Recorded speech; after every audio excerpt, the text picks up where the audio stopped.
ఇక ఈ రుణ సహాయ పథకాన్ని అమలు చేయడానికి ప్రాథమిక వ్యవసాయ సహకార పరపతి సంఘాలను కీలక సంస్థలుగా ప్రభుత్వం ఎంపిక చేసింది. పిఏసిఎస్ల ద్వారా రైతులకు తక్కువ వడ్డీకి రుణాలు అందించడం వల్ల వారు ప్రైవేట్ అప్పుల భారం నుంచి విముక్తి పొందగలరు. ప్రస్తుతం అధికారులు రాష్ట్ర వ్యాప్తంగా కౌలు రైతుల వివరాలు సేకరించే ప్రక్రియను వేగవంతం చేశారు.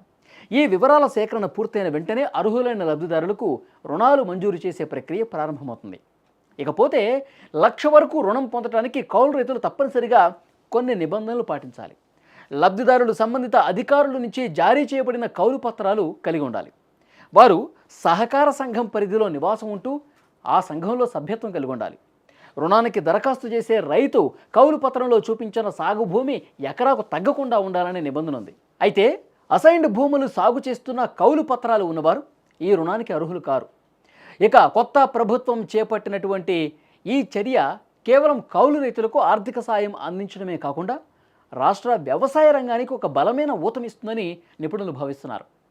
కౌలు రైతులు ధైర్యంగా పెట్టుబడి పెట్టి పూర్తి స్థాయిలో పంటలు పండించడానికి ఈ రుణాలు ప్రేరణగా నిలుస్తాయి.